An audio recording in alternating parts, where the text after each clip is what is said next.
how are you planning to make the child rights movement more recognized in the U.S.? If you guys could just do that, that'd be great.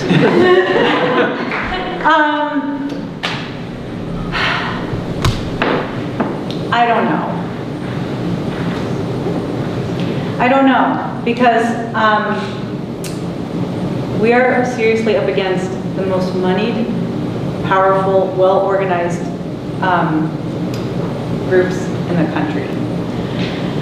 The reproductive technologies branch of the medical world is the most profitable because it's all elective, almost all of it. They have so much money.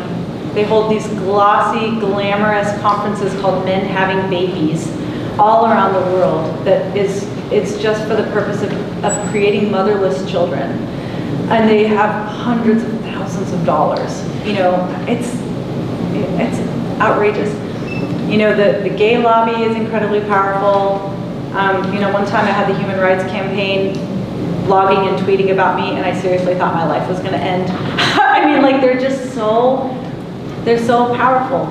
But what I know is that when I talk about it, or when we share about it, or other people share about it, everyone goes, damn right, this makes so much sense. Of course, we should totally do this. And I think it's just that this is the right way to talk about it, because it's actually pretty unifying. It's something that everybody can get on board with.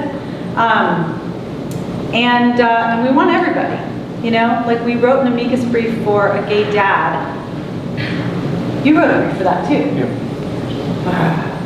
This gay dad created twins through a surrogate, and then he's the only biological parent who's also a legal parent, and then lost custody of the kids to his ex-boyfriend, who had never adopted the kids, never married him, and wasn't a biological parent. But that's what equality looks like these days, right? Is state assigned, kind of putting the children where the state thinks they should go. So we wrote an amicus brief defending the gay dad, saying that dad has something to offer those kids that no other man and no other woman is able to give them, and you can't just snatch his rights away.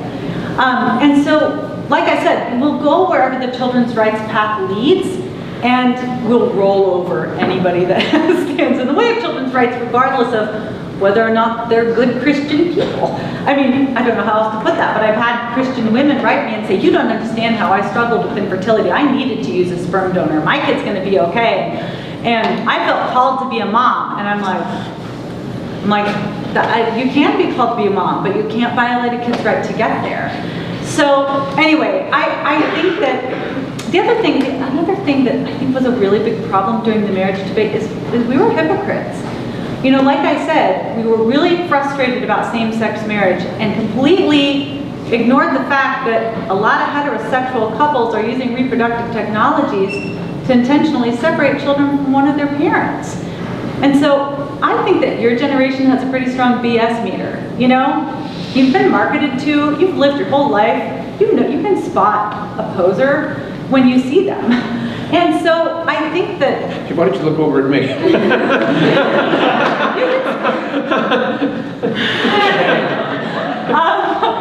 And so I think that your generation is rightly concerned about issues of justice.